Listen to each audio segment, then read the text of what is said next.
On the 10th anniversary of our relationship, he fell in love with someone else. He took her on the hot air balloon ride I'd always dreamed of, bought her the Riverview apartment I'd longed to live in. The day I had surgery, she was stuck on the highway in a storm. He told me to wait, just wait a little longer, he'd come soon. I asked, "Are you afraid of losing me, or are you worried she's alone?" He didn't answer. On the 10th anniversary of us being together, I've had another woman. The phone on the table lit up repeatedly. It was her. "Your tie doesn't match your outfit today. Next time, let me pick for you." The tie was a gift from me. The suit? Also from me. On our wedding anniversary, I've matched everything I had ever given him. He's now one of the most prominent men in the city. Such a combination looked ridiculous. But he said, "People who say it doesn't look good are just jealous that I have such a wonderful wife." Really? Is she jealous, too? She messaged again, "By the way, do I look good today? Do you like me?" Attached was a photo, her bare shoulders glowing, young and fair. From the bathroom, Ives called out, "Can you bring me a towel?" For a moment, I froze. Then a cold tear slipped down my cheek, and I realized what had just happened. With trembling fingers, I scrolled upward. I saw him call her baby, declaring she was his true love. Over the years, Ives had grown composed and mature. I thought he no longer liked cheesy nicknames. Turns out, he still did, just not for me. Ives walked out, mumbling, "Why didn't you answer me? I'm freezing here. Where else are you going to find someone like me?" His words stopped as he saw my pale face. After a pause, he said, "Sally, it's not what you think. She's just an intern trying to take shortcuts. This day was bound to come." I stood silently and walked to the bedroom. Deep down, I had seen this coming. I knew. I always knew. Years ago, when he came home drunk, his secretary brought him back. He was mumbling "baby," and she casually helped him out of his shoes and loosened his tie. She addressed me as Miss Sally, her eyes sharp and hostile. I offered her a glass of water and politely asked her to leave.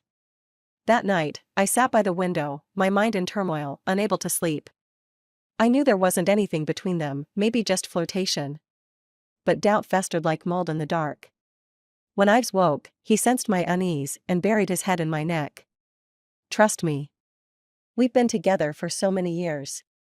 I know what to do and what not to do." Did I trust him? I wanted to. But suspicion consumed me.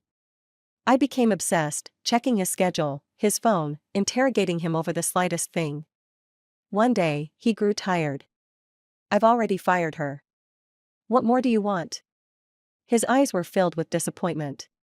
I froze, staring at my reflection. Was that me? The woman in the mirror looked nothing like the resilient version of myself I thought I knew. Disheveled hair, a tense expression, I covered my face and broke down. Ives pulled me into his arms, softly saying, "Please, just trust me." After that, he seemed to change. He hired a male secretary, reported his schedule to me, even let me check his phone. When I planted someone in his company to keep an eye on him, he turned a blind eye. Have you ever tried giving half your life to someone else? I have. I've known Ives for 13 years. For nearly half my life, he's been a part of it. We spent 10 years together, supporting each other. I agreed to give him another chance. But now, that chance has run out. We've been married for 5 years. He once said he'd throw me a grand wedding once his career took off, to show everyone I was his wife, his only one. I remember the light in his eyes when he said it. We both looked forward to that day. But that day will never come. And I regret it. I've stood outside the bedroom, pleading for me to open the door. "Sally, let's talk this through. Please, open the door. Sally, say something." Fearing I'd harm myself, he called a locksmith. I opened the door nonchalantly, dragging a suitcase. Over the years, we'd had plenty of arguments. But it was always him who left. This time, I chose to go. "Let's part ways before it gets uglier." He didn't respond. He just grabbed my suitcase, stubbornly trailing behind me like a child. In this big house, there wasn't much worth taking. When he wouldn't let me have the suitcase, I started packing in plastic bags. Each time I picked something up, he'd snatch it from me. I was exhausted. Why don't you bring her over? Let me see the woman who made you throw away our years together. Was I resentful? Maybe. Ives froze, pain flashing across his face. He probably couldn't understand why I was so calm this time. Perhaps it was because I had enough disappointment. Or maybe I had seen this day coming long ago. Don't do this. Don't torture me. Yell at me, hit me, just don't act like this. Was I the one torturing him? No. Everyone has to take responsibility for their choices. I smiled. Shouldn't she come to claim her prize? His eyes turned red. I love you. I don't know what happened. Maybe it's because she reminds me of you. She's stubborn, just like you used to be. I whispered, am I no longer myself? He fell silent. Late at night, I left with my plastic bags. Ives blocked my way, dropping his pitiful act. He rubbed his temples. What do you want from me? I admitted my mistake. How long are you going to drag this out? How could he act so justified? I stared at the man I'd loved for 10 years, at a loss for words. You manage the company's finances. Everyone respects you as Boss Sally. What more do you want? What more do I want? He knew exactly what I wanted. Using a tone bordering on charity, he said, she's just a fling. She can't threaten your position. No matter what, you're my wife. I didn't respond, walking past him to the elevator. His voice grew cold. Sally, if you leave tonight, I'll bring her home immediately. Even now, he resorted to threats. I smiled bitterly, my voice unexpectedly calm. Do as you wish. He froze.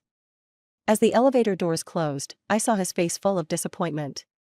He still thought I was being unreasonable.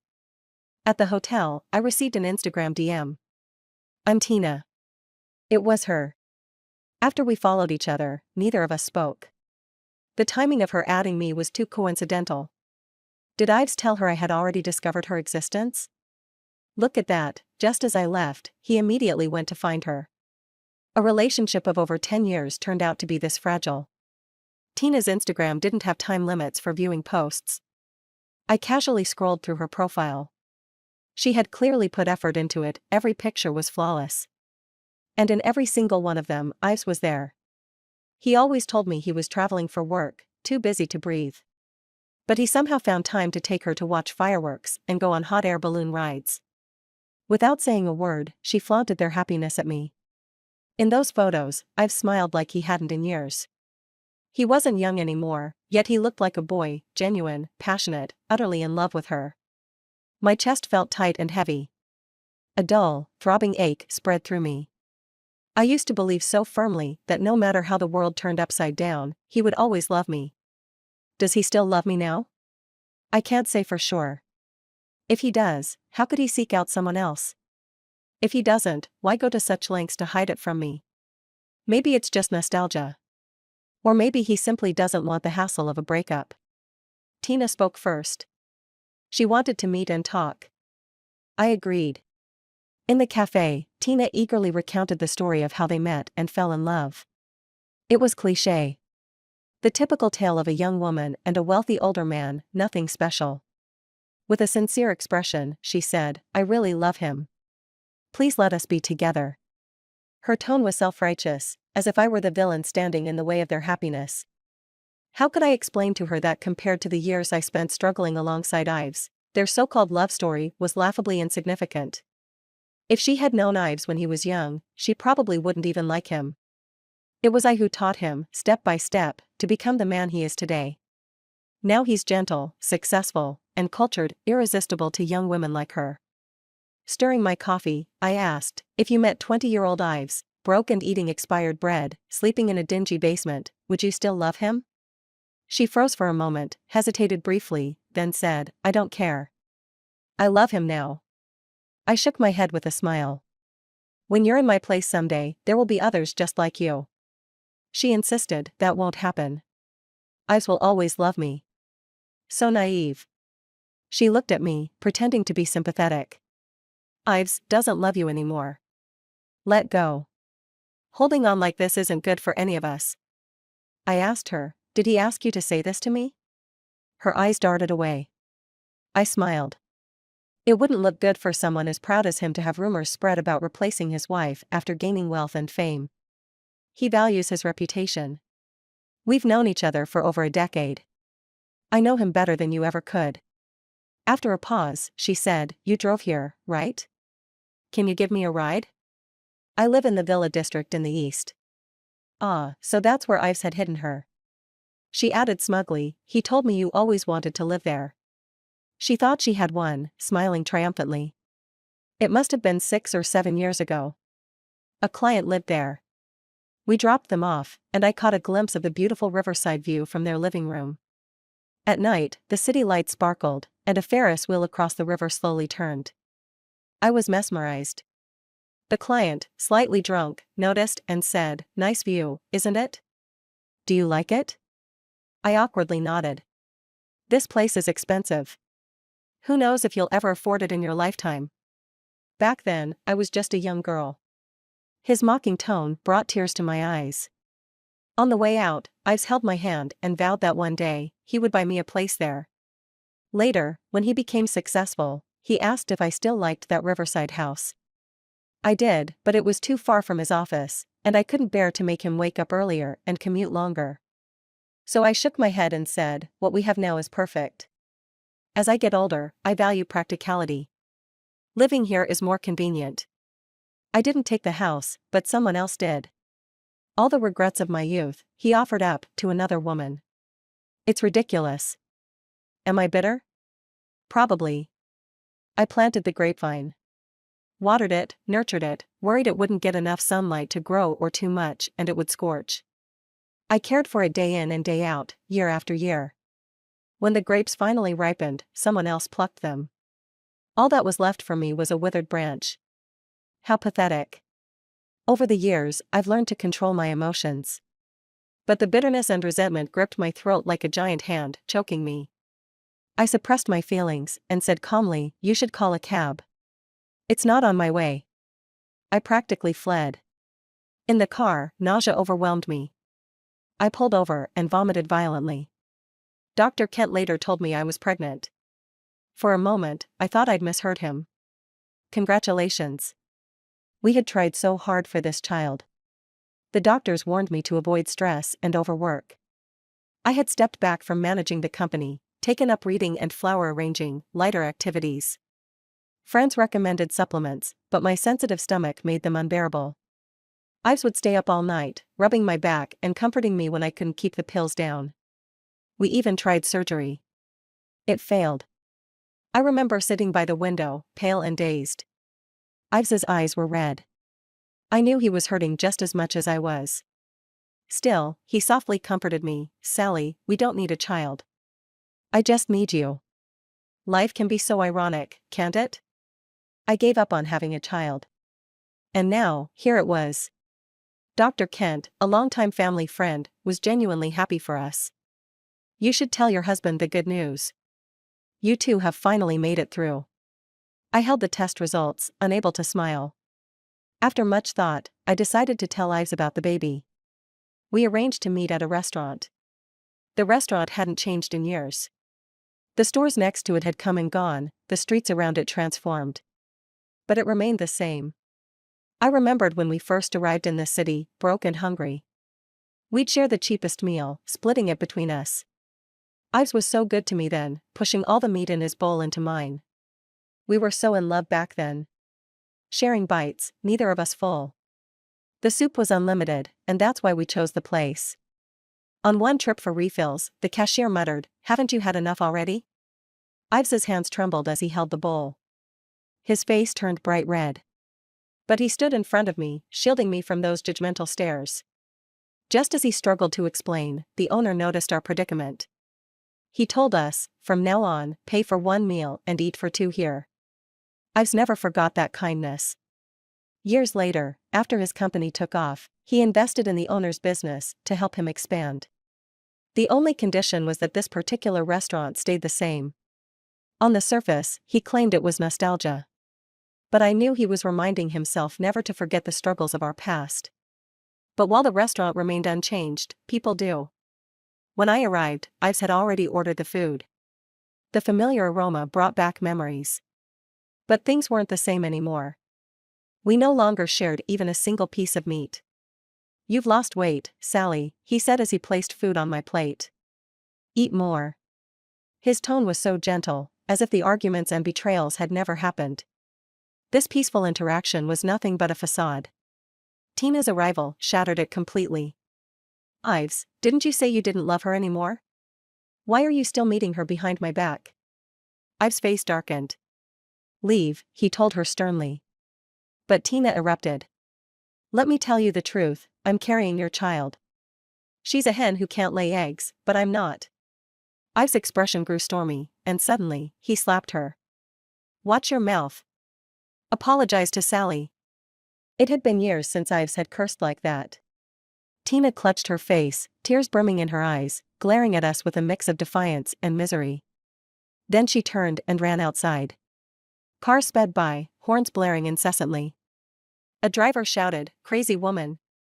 You wanna die or what?" Ives' hand clenched tighter on the table as his gaze stayed fixed on her, even as she disappeared into the crowd. Finally, he looked at me. "Sally, she's young and impulsive. I'm afraid she might do something foolish." I nodded. "Go check on her." He left in a hurry. I sipped my tea, its bitterness stinging my throat. It reminded me of when I was younger. I'd been pregnant once. We'd been careful, but the child still came unexpectedly. At that time, our careers were just taking off. I couldn't leave Ives to face the challenges alone, but I also knew how soft-hearted he could be. If I told him, he'd hesitate and beg me to keep the baby. So I didn't tell him. I went to the hospital on my own. I thought we were young, that we'd have more chances. I thought my body would recover quickly. But Ives noticed something was off. Back then, he cared for me deeply. He could sense any change in me. I thought he'd yell at me for not discussing it with him. But he didn't. He just cried. It was the first time I'd ever seen him cry. He knelt before me, swearing that he'd give me a better life one day. That I'd never have to suffer like this again. His eyes shone with determination, filled only with me. He truly loved me back then. And now, he truly doesn't. I went to the hospital alone that day. It rained heavily. As I waited outside the operating room, Tina messaged me. "Wanna bet? Let's see if he chooses the one in my belly or the one in yours." She sent a photo of herself standing alone on a rainy highway, followed by a screenshot of her sending Ives the same message. Not long after, the nurse called my name. "Sally? Where's your family? Is no one here with you?" I shook my head. "I'm alone." Then my phone rang. "Sally, don't do anything rash. Wait for me, please." Ives pleaded, his voice frantic. I could hear the honking of cars in the background. "Sally, think about everything we've done for this child. Think about all the effort we've made. Wait for me. Let's talk it through. Don't you want to be a mother?" I asked him, "Are you scared of losing me or worried about her being alone?" He didn't answer. Then Tina's voice chimed in, full of cheer, "We'll come see you together." Her words abruptly stopped as Ives cut off the call. Oh, so he'd already found her. Her methods were clumsy. Ives is smart, he couldn't have been fooled. But he was afraid. Afraid of hurting her. Afraid of losing her, even by the slimmest chance. As the icy fluid entered my veins, I closed my eyes. He used to rush toward me with the same determination. Memories flooded my mind, too many to count. We'd been together for so long that I thought he was always meant to be a part of my life. At 17, I met him. 17, a beautiful age. But my 17 was a mess, until Ives came along. Ives, the boy from the city, an outsider in our small town. Rumors spread quickly there. They said he was an illegitimate child, that his mother had been someone's mistress, to support him. Whenever he heard those words, he fought back fiercely, always ending up bruised and battered. The man who's now calm and composed was once a lonely, defiant teenager. Sometimes I marvel at how time changes us. I don't know why he noticed me, maybe because of the bruises on my arms or our similar situations. We became close friends. when my father and stepmother planned to marry me off. It was Ives who saved me. He showed me there was a world beyond this small town. Stood in front of me, telling me I still had him. He held my hand and led me to escape, saving me from being treated as someone else's possession. He was one of the few bright spots in my dark past. But now, that light has dimmed. Memories have turned into sharp knives, stabbing at my heart. Time is cruel. It's turned us into unrecognizable versions of ourselves. When I woke up from the anesthesia, I sat by the bed, dazed. Tears slid down my face, cold as ice. Ives rushed in, his voice harsh. "What have you done?" "Sally, that was our child. The child we worked so hard to have." I looked up and noticed his shirt buttons were done up wrong. I didn't want to think about what that meant. "Sally, answer me. Are you crazy?" I pulled out the divorce papers from my bag and handed them to him. He snatched them and tore them to shreds. The fragments fell like snow. It had been years since he'd lost control like this. "Don't put on this act, Ives. You brought all of this on yourself," I said. "The reason we ended up here is because of you." His brows furrowed deeply, fists clenched at his sides, trembling with force. The air grew heavy, suffocating. I doubled over, shaking with discomfort. Ives finally gave in, his tone softer. "Sally, she wasn't on the highway. She lied to you." He explained that Tina had intercepted a call from Dr. Kent while he was showering. She fabricated the photo and conversation. In that moment, everything became clear. No wonder his buttons were mismatched. What they'd been doing before he came here was obvious. "I rushed over as soon as I found out," he said. "Sally, I genuinely want this child. I want us to raise it together, give it the best life possible. I'll be a good father and a good husband." I asked, "And what about the one she's carrying?" "I'll make her get rid of it. No one will threaten our child's place." His tone was firm and resolute. He'd say anything to make me stay. I couldn't help but laugh. Laughing and laughing, I ended up in tears. The pain in my lower abdomen was sharp, as if a knife was twisting inside me. I felt like I really didn't know him anymore. The Ives I remembered was sincere and kind. He was never like this. Never like this. My laughter didn't stop. Ives couldn't keep his composure. In the end, he grabbed my shoulder hard. "Stop laughing. Do you have to go this crazy?" I wiped away the tears at the corner of my eyes. "If you won't sign, then we'll see each other in court." Later, I started preparing for the divorce proceedings. Winning the case wasn't hard. I had plenty of evidence. Everything Tina had said, and Ives' affair, was all documented. But, still, it wasn't as simple as it seemed. Ives had a lot of connections. At the first hearing, he didn't show up. He only called me and asked, "Sally, does it have to be like this?" I said, "Let's just think of it as a grand farewell to our past." He sighed, his voice tired. "Sally, let's meet one last time." Ives took me back to the small town. Everything had changed so much. The school had been renovated. It was the season when the grass was green and the birds were singing, and children were playing soccer on the field. A ball flew toward us. Without hesitation, Ives instinctively blocked the ball with his body. It was just like it was many years ago.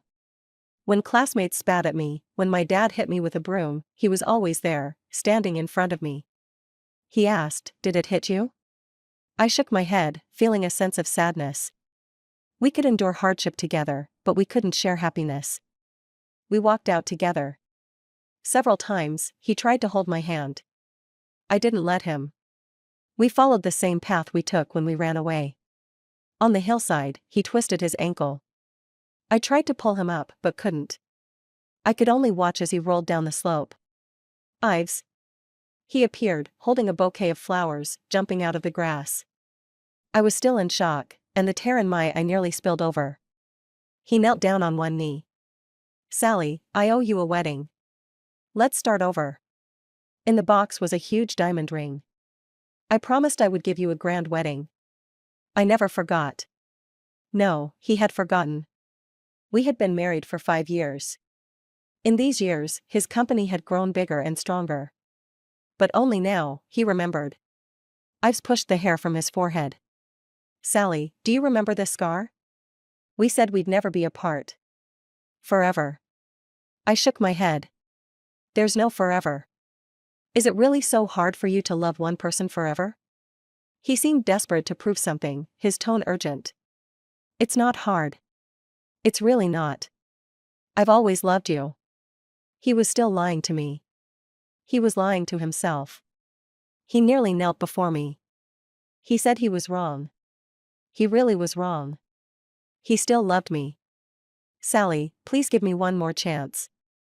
Let's start over. I looked at his face, and I wondered. When was the last time he cried? It was when he got his first big deal, holding me and saying, I told you, I'll make you happy. The joy overwhelmed him, and his eyes turned red. Even further back, it was when I agreed to marry him. He cried so much, saying he would love me for a lifetime. A lifetime. But we'd only been married for a few years, and now he didn't want to anymore. And then there was that time. That time. Back when the company was just starting, I did everything: secretary, finance, purchasing, cleaning. I worked myself to exhaustion. When I woke up, the doctor told me it was probably stomach cancer. The words hit me like a huge stone to the chest. All the vomiting and stomach pains had a reason. I felt like it wasn't real. I've stood frozen, murmuring, it's impossible, how could it be? You're still so young. He seemed to have lost his mind, dragging me out of the room. We're not staying here. It must be a misdiagnosis. We'll go to another hospital, find the best doctor. But I understood better than he did. I knew what was coming. My mom died from stomach cancer. In the early stages, it's treatable. But at that time, we didn't have the money, so we had to let it go. As time passed, she was no longer recognizable. She said, don't let your dad see me, I don't look good. She had no idea. The one she worried about had long since hooked up with someone else. I was only 5 at the time, already seeing how fleeting affection could be. I was really scared. I was afraid that, in the end, I'd end up like that with Ives. Get out. Just leave me alone. Go away. When we got to the big hospital, I hit him, kicked him, and told him to leave. He didn't say a word, just hugged me tightly. His tears soaked into my collar. So hot. I couldn't soften my heart. I couldn't let myself soften. The scar on his forehead was from that day when I hit him with the key. Even when it bled, he wouldn't leave. I had no choice. He said, no matter what the result is, we'll face it together, okay? I have money, Sally. I have money. What was the first thought that crossed my mind? I didn't want to drag him down. He was young and talented, his future bright. This was an opportunity he had waited for a long time. That money was so important to him. I wouldn't touch a penny of it. After that, I stopped talking to him. I just wanted him to leave. In truth, I was so scared. I couldn't sleep. I knew he wasn't sleeping either. He was curled up in the corner. There were too many people in the hospital, and the nurses felt sorry for him, so they brought him a blanket and let him sleep on the floor. A guy over 6 feet tall. Curled up, he was just a small ball. How pitiful. Had he eaten? What was he thinking? We didn't speak. As dawn approached, I felt him come closer. The air was silent for a long time. He was looking at me, I knew. He secretly held my hand. His fingers traced my eyebrows and eyes. So light, so gentle, like he was afraid to disturb my sleep. I didn't open my eyes. Once I opened them, my heart would soften. The hardest time was that afternoon, waiting for the results. I read, I watched movies, I walked. But I couldn't focus on anything. Every movement made me dizzy, made me nauseous. I threw up. Ives was frantic, knocking on the bathroom door, asking what was wrong. Later, he held me, repeating over and over, don't be afraid, Sally. I'm here. Don't be afraid.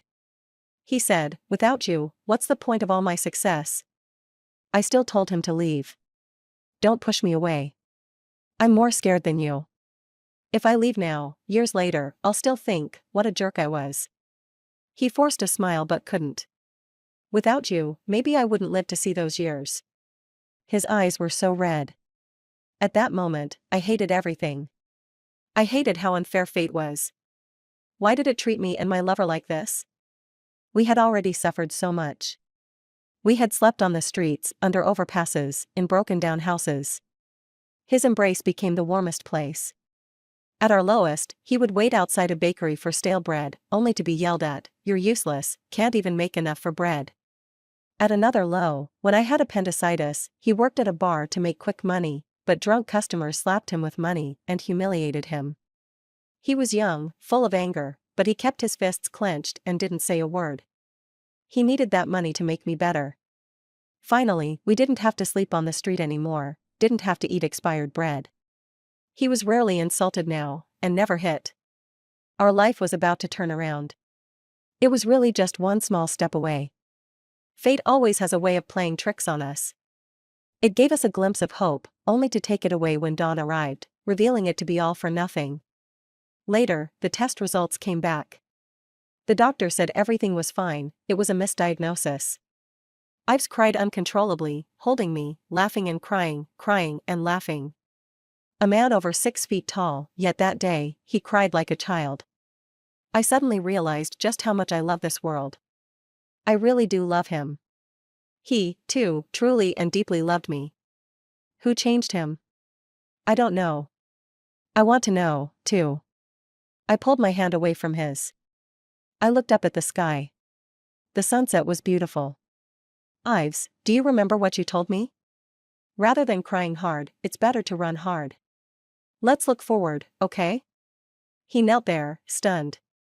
Like a deflated ball, all the hopes from moments ago had vanished. His eyes were red.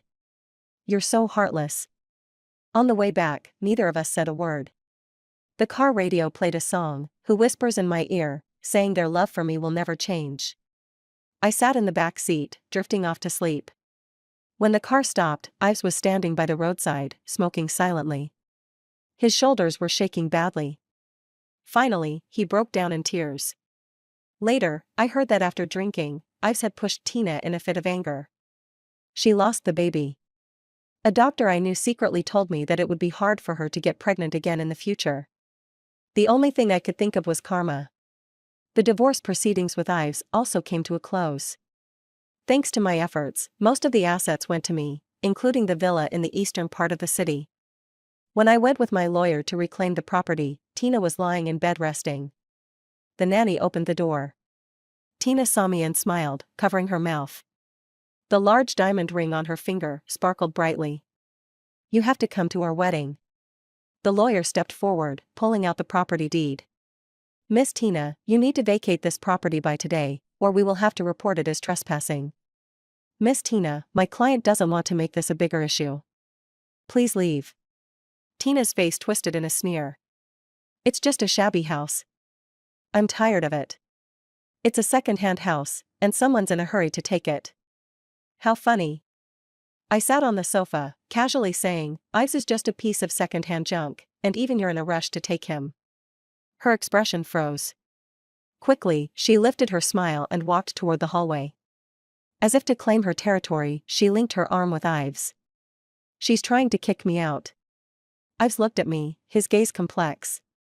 He parted his lips, like he had a lot to say. But in the end, all he said was, Sally, long time no see. I nodded, a simple acknowledgement. His gaze shifted to the ring on Tina's finger, and his tone grew sharp. Who told you to wear that ring? Tina froze, her eyes quickly filling with tears. The illusion of happiness she had built collapsed in an instant. Ives almost violently tore the ring off her finger. Sally, this ring is dirty. I'll buy you an even bigger one. I shook my head. I don't need it. Just get out of here. The buyer for the house is waiting. He paused, his expression stiff. You're planning to sell it?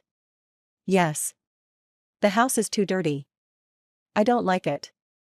Tina, with a trembling voice, cursed me. You're so heartless. You'll get your comeuppance. I've slapped her hard across the face. Shut up. If it weren't for you, how would things have ended up like this? We wouldn't have lost our child. Tina covered her face. I killed her child, but didn't you kill mine? She buried her face in her hands, sobbing. I really didn't want to watch this drama. I turned to my lawyer and said, I'll leave this to you. And I walked out. Ives tried to chase after me, but Tina grabbed him. She doesn't want you anymore, and you're still chasing after her. Do you have no shame? Later, a big company offered me a job. Without hesitation, I left Ives' company. Honestly, I was content. In our business, he had contributed more than I had. It was fine this way. I would have more opportunities, and we'd see less of each other. One day, the receptionist said, Boss, a Miss Tina is here to see you. I thought for a moment and decided to go downstairs. In the cafe, Tina screamed hysterically. Why? I gave him everything, why did he fall in love with someone else? He promised me he loved me. He said he would marry me. I had already said it. Their past wasn't worth mentioning, anyone could replace it. She stopped crying and suddenly looked up, grabbing my hand with a crazed expression. Take him back. He still loves you. That time I told him you were pregnant, he grabbed my throat and asked why I hadn't told him sooner. I thought men always think with their lower halves, but that day, he actually held back, put on his clothes, and went to find you. Should I feel moved? No, I felt disgusted. I wiped my hands with an alcohol wipe. That's enough. Don't come looking for me again. If you do, I'll have security throw you out. Actually, this city isn't that big. I still run into Ives from time to time. At a party once, we crossed paths. He was with a young, beautiful girl who seemed vaguely familiar. Louis said, that girl looks like you, but she smiles even more like you. Louis is the chairman's son and my temporary subordinate. He's been working with me lately. He's quite humorous. When Ives saw me, he pulled his hand away from his companion and rushed over. She's just my companion. Some occasions require a woman. That's none of my business. He didn't need to explain to me. If one day you want to come back, I'll welcome you anytime. I smiled and said nothing. That night, I had a dream. I dreamt of 17-year-old Ives saying, hello, I'm Ives. Then I woke up, the tears dried. Outside the window, the sky was just beginning to lighten. I will keep moving forward. Flourishing all the way, every step a success. 10 miles of spring breeze, but no more of him. End.